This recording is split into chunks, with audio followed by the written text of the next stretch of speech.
Rich dad poor dad, Robert T Kiyosaki, by पुकू readers. मुझसे लोग पूछते हैं कि क्या होगा अगर कोई व्यक्ति पैसे नहीं चुकाए। ऐसा होता है और यह एक अच्छी खबर है। 1994 से 1997 तक फिनिक्स रियल एस्टेट बाजार देश में सबसे ज्यादा गर्म बाजार साबित हुआ है। उस $60,000 के घर को दोबारा $70,000 में बेचा जा सकता है और एक बार फिर से $2,500 प्रोसेसिंग फी के रूप में वसूल किए जा सकते हैं। नए खरीदार के लिए भी यह सौदा मुफ्त का सौदा होगा और यह प्रक्रिया चलती रह सकती है। जब मैंने पहली बार घर बेचा था तो मैंने केवल $2,000 खर्च किए थे। तकनीकी दृष्टि से इस सौदे में मेरा एक भी पैसा खर्च नहीं हुआ था। निवेश पर मेरी वसूली अनंत थी। यह एक उदाहरण है कि पैसा मेरे पास ना होने पर भी बहुत सा पैसा किस तरह कमाया जा सकता है। दूसरे सौदे में दोबारा बेचे जाने पर मैं $2,000 अपनी जेब में डालता हूँ और लोन को 30 साल तक फिर से बढ़ा देता हूँ। निवेश पर मेरी वापसी क्या होगी अगर मैं बिना पैसे के पैसा बनाता हूँ, मैं नहीं जानता, परंतु यह $100 हर महीने बचाने से बेहतर तो है ही।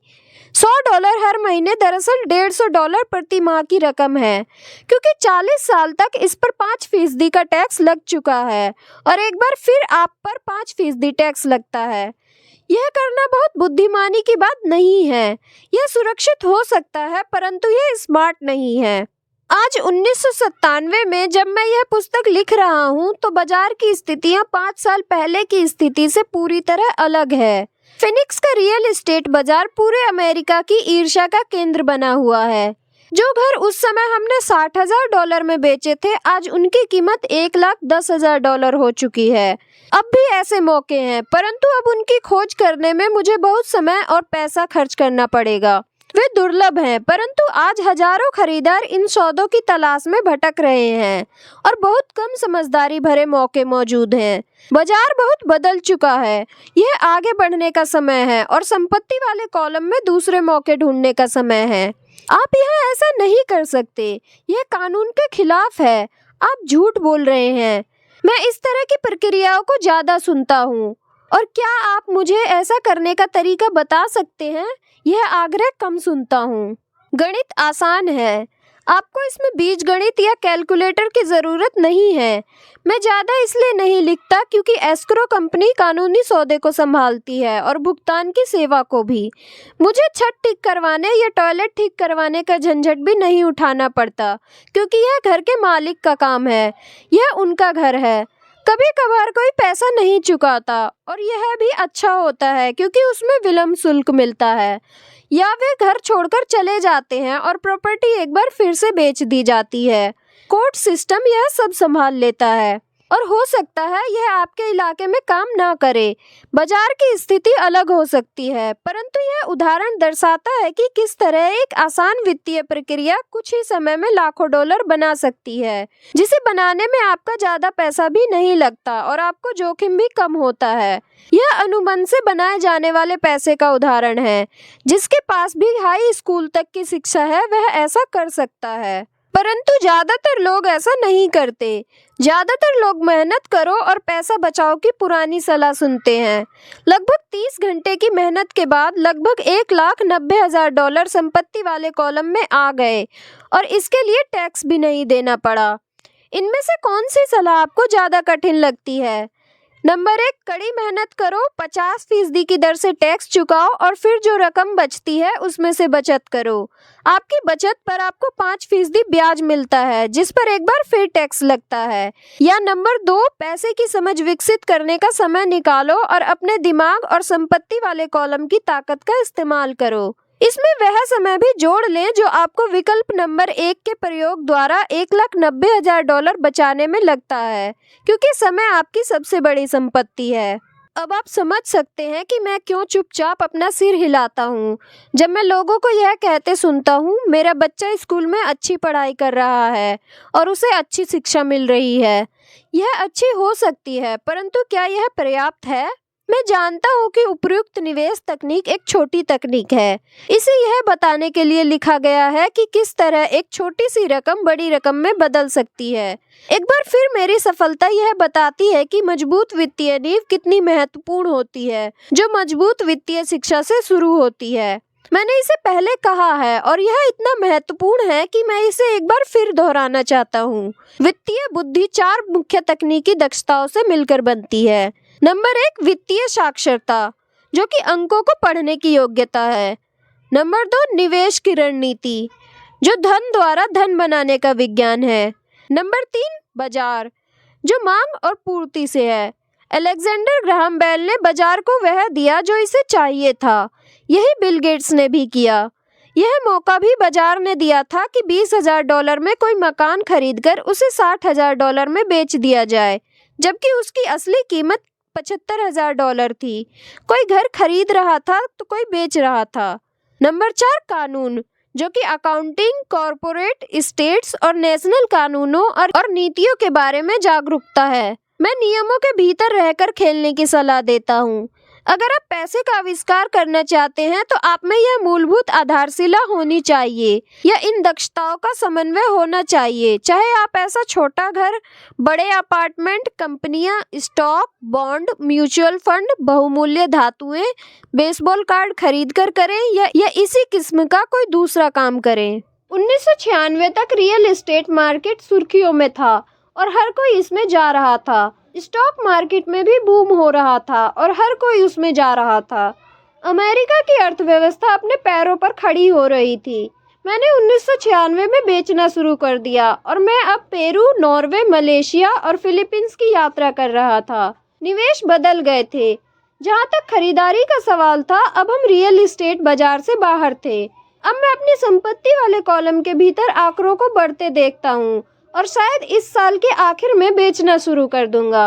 यह कांग्रेस द्वारा पारित किए जाने वाले कानूनी परिवर्तनों पर निर्भर करता है।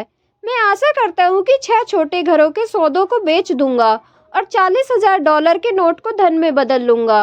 मुझे अपने अकाउंटेंट को बुलाकर उसे कहना पड़ेगा कि वह इतनी रकम के लिए तैयार हो जाए और इसे टैक्स से बचाने के लिए तरीके खोजे। मैं सिर्फ आपको इतनी सी बात बताना चाहता हूँ कि निवेश आते जाते रहते हैं, मार्केट घटता बढ़ता रहता है, अर्थव्यवस्थाएं सुधरती बिगड़ती रहती है। दुनिया आपको हर दिन जिंदगी के अनूठे अवसर देती रहती है, आपकी जिंदगी के हर दिन, परंतु प्राय हम उन्हें देख नहीं पाते हैं, लेकिन वे वहाँ होते हैं। और दुनिया जितनी ज़्यादा बदलती है और टेक्नोलॉजी जितनी ज़्यादा बदलती है, आपके और आपके परिवार के लिए स्थायी आर्थिक सुरक्षा के लिए उतने ही ज़्यादा मौके होते हैं। तो अपनी फाइनेंशियल बुद्धि को विकसित करने का झंझट क्यों उठाया जाए? एक बार फिर मैं यही कहूँगा कि आप ही इसका जवाब दे सकते हैं। मैं जानता हूँ कि मैं क्यों इसे सीखता और विकसित करता हूँ। मैं ऐसा इसलिए करता हूँ क्योंकि मुझे पता है कि परिवर्तन हो रहे हैं और होने वाले हैं। मैं परिवर्तनों का स्वागत करना चाहता हूँ और अतीत से चिपके नहीं रहना चाहता हूँ। मैं जानता हूँ कि मार्केट में ज्वार आएगा और मार्केट में भाटा भी आएगा। मैं लगातार अपनी फाइनेंशियल बुद्धि को विकसित करना चाहता हूँ क्योंकि मार्केट में हर परिवर्तन पर कुछ लोग अपनी नौकरियों के लिए अपने घुटने टेक कर भीख मांगेंगे। इसी समय कई दूसरे लोग जिंदगी द्वारा दिए गए नींबुओं को लेकर उन्हें करोड़ों में बदल लेंगे। और हमें यह नहीं भूलना चाहिए कि हमें कभी कभार जिंदगी नींबू दे देती है। यही फाइनेंशियल बुद्धि है। मुझसे अक्सर पूछा जाता है कि मैंने नींबुओं को किस तरह करोड़ों में बदला है। व्यक्तिगत रूप से मैं व्यक्तिगत निवेशों के कई और उदाहरण देने में झिझकता हूँ। मैं इसलिए झिझकता हूँ क्योंकि मुझे डर है कि मुझे बड़बोला या अपनी सेखी बघाड़ने वाला कहा जाएगा। यह मेरा इरादा नहीं है। मैं सिर्फ इसलिए उदाहरण देता हूँ ताकि उसके अंकों और समयावधि से सच्ची और आसान घटनाओं को बताया जा सके। मैं उदाहरण इसलिए देता हूँ ताकि आपको यह बता सकूँ कि यह आसान है, यह ज़्यादा आसान है अगर आप फाइनेंशियल बुद्धि के 4 स्तंभों के जानकार हैं। व्यक्तिगत रूप से मैं फाइनेंशियल वृद्धि के लिए 2 मुख्य साधनों का इस्तेमाल करता हूँ, रियल एस्टेट और छोटे स्टॉक्स। मैं रियल एस्टेट को अपनी नींव की तरह इस्तेमाल करता हूँ। हर दिन मेरी प्रॉपर्टीज कैश फ्लो प्रदान करती है और उनका मूल्य बढ़ता जाता है। छोटी पूंजी के स्टॉक्स को तेज बढ़ोतरी के लिए इस्तेमाल किया जाता है। मैं अपने द्वारा की गई हर चीज की अनुशंसा नहीं करता। उदाहरण केवल उदाहरण ही है।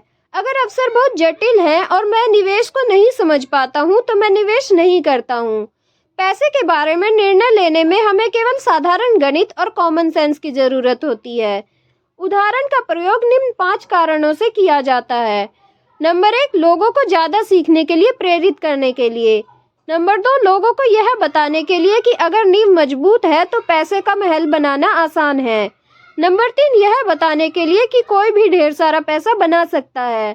नंबर 4, यह दिखाने के लिए कि आपके लक्ष्यों को हासिल करने के करोड़ों तरीके हैं। नंबर 5, यह बताने के लिए कि यह कोई रॉकेट साइंस नहीं है।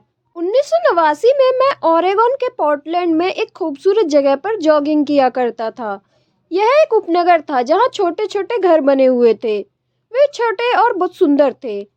हर कहीं मुझे बिकाऊ है के बोर्ड दिखते थे। टिम्बर मार्केट का बुरा हाल था। स्टॉक मार्केट में क्रैश हुआ था और अर्थव्यवस्था में मंदी थी। एक सड़क पर मैंने एक बिकाऊ है का बोर्ड देखा जो वहाँ काफी लंबे समय से लगा हुआ था। ये पुराना दिख रहा था। एक दिन इसके पास से जॉगिंग करते समय मेरी मुलाकात इसके मालिक से हो गई जो परेशान दिख रहा था। मैंने पूछा, आपने अपने घर की क्या कीमत लगाई है? मालिक घूमा और कमजोर मुस्कुराहट के साथ कहा, आप कीमत लगा लें। यह 1 साल से ज्यादा समय से बिकाऊ है और अब तक कोई इसे देखने तक नहीं आया है। मैं इसे देखता हूँ, मैंने कहा, और आधे घंटे बाद मैंने इसे $20,000 में खरीद लिया जो उसके द्वारा मांगी गई कीमत से कम थी। यह 2 बेडरूम का छोटा सा सुंदर घर था जिसकी खिड़कियां पर जिंजर ब्रेड का ट्रिम था। यह 1930 में बना था और इसका रंग हल्का नीला था। अंदर एक सुंदर चट्टानी अंगीठी थी और छोटे छोटे 2 बेडरूम थे। यह किराए पर देने के लिए एक आदर्श घर था। मैंने मालिक को $45,000 के घर के लिए $5,000 नगद दिए जिसकी असली कीमत $65,000 होगी। परंतु दिक्कत सिर्फ इतनी थी कि इसे कोई खरीदना नहीं चाहता था। मालिक ने 1 हफ्ते में इसे घर खाली कर दिया और वह इससे पीछा छुड़ाकर खुश हुआ। मेरा पहला किराएदार वहां आ गया जो एक स्थानीय कॉलेज में प्रोफेसर था। मॉर्गेज, खर्च और मैनेजमेंट फीस चुकाने के बाद हर महीने के आखिर में मेरी जेब में $40 आते थे जो बहुत बड़ी रकम नहीं थी। 1 साल बाद ओरेगन का रियल एस्टेट बाजार मंदी से उबर आया और बढ़ने लगा। कैलिफोर्निया के निवेशकों के पास अपने रियल एस्टेट मार्केट की तेजी का बहुत सा पैसा था और अब वे उत्तर दिशा में आकर ओरेगन और वाशिंगटन में खरीदारी कर रहे थे। मैंने उस छोटे घर को कैलिफोर्निया से आए एक युवा दंपत्ति को $95,000 में बेच दिया जिन्हें यह बहुत सस्ता सौदा लग रहा था। इस सौदे में मुझे लगभग $40,000 का कैपिटल गेन हुआ जो मैंने 1031 के टैक्स विहीन एक्सचेंज में रख दिया और मैं अपने पैसे को लेकर कोई बड़ी प्रॉपर्टी खरीदने चल दिया। 1 महीने में मुझे बीवरटन ओरेगन में इंटेल प्लांट के पास एक 12 यूनिट का अपार्टमेंट मिल गया। उसके मालिक जर्मनी में रहते थे और उन्हें इसकी कीमत का अंदाजा ही नहीं था और एक बार फिर वे इससे पीछा छुड़ाना चाहते थे। मैंने $4,50,000 की इमारत के लिए $2,75,000 का प्रस्ताव दिया।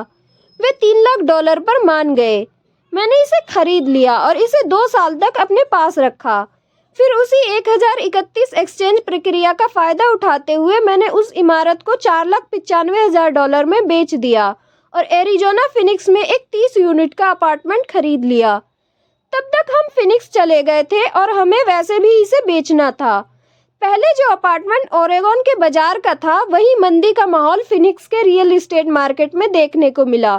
फिनिक्स में 30 यूनिट की अपार्टमेंट इमारत की कीमत $8,75,000 थी जिसमें से $2,25,000 डाउन पेमेंट था। 30 यूनिट से आने वाला कैश फ्लो $5,000 प्रति माह से कुछ ज्यादा था। एरिजोना का बाजार भी बढ़ने लगा और 1996 में एक कोलोराडो के निवेशक ने हमें उस प्रॉपर्टी के लिए $12 लाख देने का प्रस्ताव रखा। मेरी पत्नी और मैं बेचने पर विचार कर रहे थे, परंतु हमने यह देखने का इंतजार किया कि क्या कांग्रेस कैपिटल गेन कानूनों में परिवर्तन करेगी। अगर वह परिवर्तन करती है तो प्रॉपर्टी की कीमत 15 से 20% तक बढ़ जाएगी। इसके अलावा हर महीने $5,000 मिलते रहना अच्छा लगता था। इस उदाहरण से मुद्दे की बात यह है कि किस तरह एक छोटी रकम एक बड़ी रकम में बदली जा सकती है। एक बार फिर मैं यह कहना चाहता हूं कि इसके लिए फाइनेंशियल स्टेटमेंट्स, निवेश की रणनीति, बाजार की समझ और कानूनों की जानकारी होना जरूरी है। अगर लोग इस विषयों के बारे में जानकारी नहीं रखते हैं तो स्पष्ट रूप से वे स्टैंडर्ड सलाह का पालन करेंगे जो कहती है कि सुरक्षित खेल खेलना चाहिए और सुरक्षित निवेशों में पैसा लगाना चाहिए। सुरक्षित निवेशों के साथ समस्या यह है कि वे अक्सर बहुत कम मुनाफा देते हैं। उन्हें इतना सुरक्षित बना दिया जाता है कि उनसे मिलने वाला मुनाफा कम हो जाता है। ज्यादातर बड़े ब्रोकरेज हाउसेस जोखिम भरे सौदों से बचते हैं ताकि वे खुद की और अपने ग्राहकों की सुरक्षा कर सके, और यह नीति समझदारी की भी है। असली गर्म सौदे नौसिखियों को नहीं दिए जाते। प्राय सर्वश्रेष्ठ सौदे उन लोगों के लिए सुरक्षित रखे जाते हैं जो इस खेल को अच्छी तरह समझते हैं, और ये सौदे अमीर को और भी ज्यादा अमीर बना देते हैं। वैसे भी इस तरह के जोखिम भरे सौदे नौसिखियों के सामने रखना तकनीकी रूप से गैरकानूनी माना जाता है, परंतु ऐसा भी कभी कभार होता है। मैं जितना ज्यादा परिष्कृत होता जाता हूँ उतने ही अवसर मुझे मिलते जाते हैं। जिंदगी में फाइनेंशियल बुद्धि विकसित करने का एक और फायदा यह होता है कि इसके आपके सामने ज्यादा अवसर आते हैं, और आपकी फाइनेंशियल बुद्धि जितनी ज्यादा बढ़ती जाती है आपके लिए यह बताना आसान होता जाता है कि कोई सौदा अच्छा है या बुरा। आपकी बुद्धि तत्काल एक बुरे सौदे को पहचान सकती है या एक बुरे सौदे को अच्छे सौदे में बदल सकती है। मैं जितना ज्यादा सीखता हूँ, और सीखने के लिए अभी बहुत कुछ बाकी है, मैं उतना ही ज्यादा पैसा सिर्फ इसलिए कमाता हूँ क्योंकि समय के साथ साथ मेरा अनुभव और बुद्धि बढ़ती जाती है। मेरे कुछ दोस्त अब भी सुरक्षित खेल खेल रहे हैं और अपने प्रोफेशन में कड़ी मेहनत कर रहे हैं, परंतु उनकी फाइनेंशियल बुद्धि विकसित नहीं हो पाई है, जिसे विकसित होने में बहुत समय लगता है। मेरी कुल जमा फिलॉसफी है अपने संपत्ति वाले कॉलम में बीज बोना। यह मेरा फॉर्मूला है। मैं छोटे पैमाने पर शुरू करता हूँ और बीज बोता हूँ। कुछ बीज उग जाते हैं और कुछ नहीं उगते। हमारे रियल एस्टेट कॉरपोरेशन में हमारे पास करोड़ों डॉलर की प्रॉपर्टी है। यह हमारा IRIT यानी रियल एस्टेट इन्वेस्टमेंट ट्रस्ट है। अब मैं आपको यह पते की बात बताना चाहता हूँ कि इन करोड़ों में से कई प्रॉपर्टीज तो $5,000 से $10,000 के निवेश से शुरू हुई है।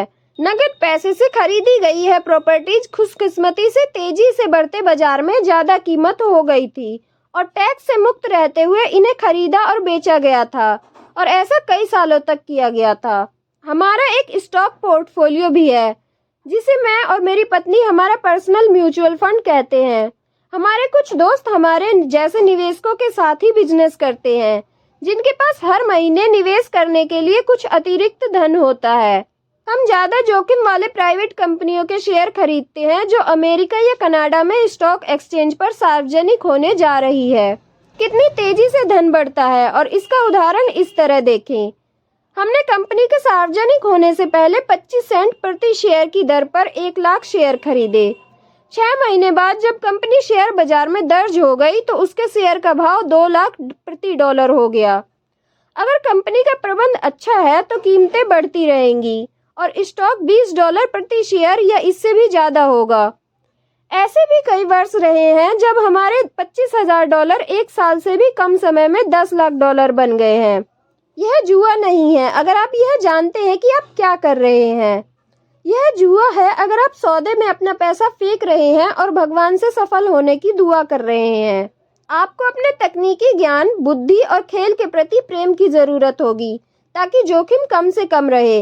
वैसे जोखिम तो होता ही है। यह फाइनेंशियल बुद्धि होती है जिससे आपकी सफलता के अवसर बढ़ जाते हैं।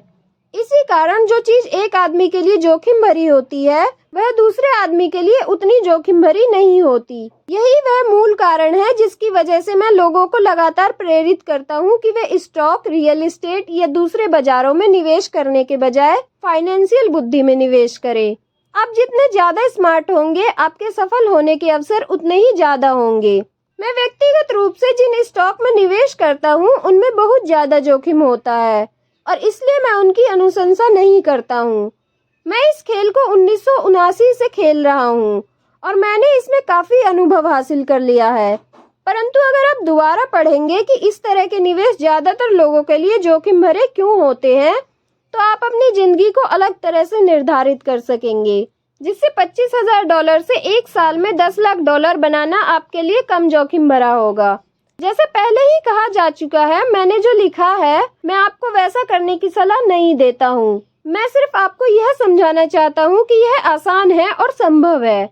बात इतनी सी है कि औसत आदमी के लिए $1 लाख से ज्यादा की प्रतिवर्ष आय अच्छी होती है और इसे हासिल करने में ज्यादा मेहनत भी नहीं लगती। बाजार कैसा है और आप कितने स्मार्ट हैं, इस बात पर निर्भर करता है कि आप 5 से 10 साल में ऐसा कर सकते हैं। अगर आप अपने खर्च को कम रख सकते हैं तो $1 लाख की अतिरिक्त आय आपको सुखद लगेगी, चाहे आप काम कर रहे हो या नहीं। आप चाहे तो काम कर सकते हैं या चाहे तो काम छोड़ भी सकते हैं और सरकारी टैक्स सिस्टम को अपने विरोध के बजाय अपने समर्थन में भी प्रयुक्त कर सकते हैं। मेरा व्यक्तिगत आधार रियल एस्टेट है। मैं रियल एस्टेट से प्रेम करता हूँ क्योंकि यह स्थायी और धीमी गति से चलने वाली होती है। मैं ठोस आधार को पसंद करता हूँ।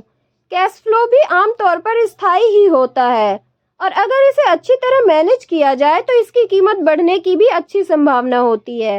रियल एस्टेट की ठोस आधारशिला होने के कारण मैं जोखिम भरे स्टॉक्स खरीदने का खतरा मोल ले सकता हूँ। अगर मुझे स्टॉक मार्केट में खासा मुनाफा होता है तो मैं मुनाफे पर कैपिटल गेन्स टैक्स देता हूँ और बची हुई रकम को रियल एस्टेट में लगा देता हूँ ताकि मेरी संपत्ति की नींव और ज्यादा मजबूत हो जाए। रियल एस्टेट पर एक और बात, मैं दुनिया भर में घूमा हूँ और मैंने हर जगह निवेश करना सिखाया है। हर शहर में मुझे यह सुनने में आया है कि रियल एस्टेट को सस्ते में नहीं खरीदा जा सकता। यह मेरा अनुभव नहीं है। न्यूयॉर्क या टोक्यो में या शहर से थोड़ा सा दूर ऐसे शानदार मौके हैं जिन्हें ज्यादातर लोग नजरअंदाज कर देते हैं। सिंगापुर में जहां अभी रियल एस्टेट की कीमतें बहुत ज्यादा चल रही है, ऐसी बहुत सी प्रॉपर्टीज है जो चंद मिनटों में ड्राइविंग की दूरी पर है। इसलिए जब भी मैं किसी को यह कहते सुनता हूँ आप यहाँ ऐसा नहीं कर सकते तो मैं उन्हें यह याद दिलाता हूँ कि शायद आपको यह कहना चाहिए, मैं नहीं जानता कि यहाँ ऐसे कैसे किया जा सकता है। अभी तक महान अवसरों को आपकी आंखें नहीं देख सकती, उन्हें आपके दिमाग से देखा जा सकता है। ज्यादातर लोग सिर्फ इसलिए अमीर नहीं बन पाते क्योंकि उन्हें यह जानने के लिए फाइनेंशियल प्रशिक्षण ही नहीं मिला होता कि वे अपने सामने पड़े हुए अवसरों को देख सके और उन्हें पहचान सके। मुझसे अक्सर पूछा जाता है मैं शुरुआत कैसे करूं? पिछले अध्याय में मैंने आर्थिक स्वतंत्रता की राह पर चलने वाले 10 कदमों का उल्लेख किया है, परंतु यह हमेशा याद रखें कि आपको मजा आना चाहिए। यह केवल एक खेल है। कई बार आप जीत जाते हैं और कई बार आपको अनुभव मिलता है, परंतु हमेशा आनंद लें। ज्यादातर लोग कभी नहीं जीत पाते क्योंकि उन्हें हार का डर लगा रहता है। इसलिए मुझे स्कूल मूर्खतापूर्ण लगता है। स्कूल में हम सीखते हैं कि गलतियां बुरी बात होती है और गलतियां करने के लिए हमें सजा भी दी जाती है, परंतु अगर हम इंसानों की सीखने की प्रक्रिया पर नजर डालें तो हम पाएंगे कि इंसान गलतियां करके ही सीखते हैं। हम गिर गिर कर ही चलना सीख पाते हैं। अगर हम कहीं नहीं गिरे तो हम कभी चल भी नहीं पाएंगे। यही मोटरसाइकिल चलाने के बारे में भी सही है। मेरे घुटनों पर अब भी चोट के निशान हैं, परंतु आज मैं बिना सोचे मोटरसाइकिल चला सकता हूँ। यही अमीर बनने के बारे में भी सही है। दुर्भाग्य से ज्यादातर लोगों के अमीर न बन पाने का मुख्य कारण यह है कि वे हारने से डरते हैं। जीतने वाले हारने से नहीं डरते हैं, परंतु हारने वाले डरते हैं। सफलता की प्रक्रिया का एक भाग असफलता भी है। जो लोग असफलता से बचते हैं, सफलता उनसे बचती है। मैं पैसे कमाने को टेनिस की खेल की तरह मानता हूँ। मैं मेहनत से खेलता हूँ, गलतियाँ करता हूँ, गलतियाँ सुधारता हूँ और ज्यादा गलतियाँ करता हूँ, सुधारता हूँ और इस तरह से मेरा खेल सुधरता जाता है। अगर मैं खेल में हार जाता हूँ तो मैं नेट के पास जाकर अपने विरोधी के साथ मिलता हूँ, मुस्कुराता हूँ और कहता हूँ अगले शनिवार को मिलेंगे। निवेशक 2 तरह के होते हैं। नंबर 1, पहले सबसे आम तरह के निवेशक वे लोग होते हैं जो एक पैकेज में निवेश करते हैं। वे रिटेल आउटलेट में फोन करते हैं जिसे एक रियल एस्टेट कंपनी या स्टॉक ब्रोकर या फाइनेंशियल प्लानर को और फिर वे कुछ खरीदते हैं। यह एक म्यूचुअल फंड, RIIT, स्टॉक या बॉन्ड हो सकता है। यह निवेश का एक अच्छा, साफ सुथरा और आसान तरीका है। यह उसी तरह की खरीदारी हो गई जैसे ग्राहक कंप्यूटर स्टोर में जाकर शेल्फ पर रखे कंप्यूटर को खरीद ले। नंबर 2, दूसरी तरह के निवेशक वे होते हैं जो निवेशों को बनाते हैं। इस तरह के निवेशक आमतौर पर सौदों को असेंबल करते हैं, जिस तरह कंप्यूटर इंजीनियर कंप्यूटर के पुर्जों को असेंबल करते हैं। मैं यह तो नहीं जानता कि कंप्यूटर के पुर्जों को किस तरह असेंबल किया जाता है, परंतु मैं यह जानता हूँ कि आर्थिक अवसरों के पुर्जों को किस तरह असेंबल किया जा सकता है, या मैं ऐसे लोगों को जानता हूँ जो ऐसा कर सकते हैं। दूसरे किस्म का निवेशक ही प्रोफेशनल निवेशक होता है। कई बार तो पुर्जों को इकट्ठा करने में सालों लग जाते हैं और कई बार वे कभी इकट्ठे नहीं हो पाते। मेरे अमीर डैडी ने मुझे दूसरे किस्म का निवेशक बनने के लिए प्रोत्साहित किया। यह सीखना महत्वपूर्ण है कि पुर्जों को किस तरह असेंबल किया जाए, क्योंकि यहीं पर भारी जीत का मौका होता है और अगर किस्मत आपके साथ ना हो तो यहीं पर भारी नुकसान का खतरा होता है। अगर आप दूसरे किस्म के निवेशक बनना चाहते हैं तो आपको मुख्य रूप से 3 मुख्य दक्षताएं विकसित करने की जरूरत है। फाइनेंशियल बुद्धि के अलावा इन दक्षताओं की जरूरत होती है। नंबर 1, किस तरह ऐसे मौके को खोजें जो दूसरों को दिखाई नहीं देता हो। दूसरे लोग अपनी आंखों से उस मौके को नहीं देख पाएंगे, पर आप अपने दिमाग से उस मौके को देख सकते हैं। उदाहरण के लिए, मेरे एक दोस्त ने एक पुराना घर खरीदा जो दिखने में बुरा सा था। हर एक को हैरत थी कि उसने इसे क्यों खरीदा, परंतु जो नहीं देख पाए थे और जो उसने देख लिया था वह यह था कि उस घर के साथ 4 खाली जमीन के टुकड़े भी थे। उसने यह कंपनी जाकर पता कर लिया था। घर खरीदने के बाद उसने उसे तोड़ दिया और उन 5 प्लॉट को बिल्डर को बेच दिया। इस सारे सौदे में उसे अपने मूल निवेश के 3 गुना रकम मिली। उसने 2 महीने के काम में $75,000 कमा लिए। यह बहुत ज्यादा रकम तो नहीं है, परंतु यह न्यूनतम वेतन के से तो ज्यादा ही है और यह तकनीकी रूप से कठिन भी नहीं है। नंबर 2, पैसे किस तरह जुटाया जाए। औसत आदमी बैंक जाता है, परंतु इस दूसरे किस्म के निवेशक को यह पता होना चाहिए कि पूंजी किस तरह जुटाई जाए और बिना बैंक जाए कितने तरीकों से पैसा जुटाया जा सकता है। मैंने यह सीखा कि बिना बैंक की मदद लिए घर कैसे खरीदे जा सकते हैं। घर खरीदना महत्वपूर्ण नहीं है, परंतु पैसा इकट्ठा करना बहुमूल्य कला है। अक्सर मैं लोगों को यह कहते सुनता हूँ कि बैंक मुझे कर्ज नहीं दे रही है या मेरे पास इसे खरीदने के लिए पैसे नहीं है। अगर आप दूसरे किस्म के निवेशक बनना चाहते हैं तो आपको यह सीखने की जरूरत है, क्योंकि इसी कारण ज्यादातर लोगों की योजनाएं ठप हो जाती हैं। दूसरे शब्दों में, ज्यादातर लोग सिर्फ इसलिए सौदे नहीं कर पाते क्योंकि उनके पास पैसा नहीं होता।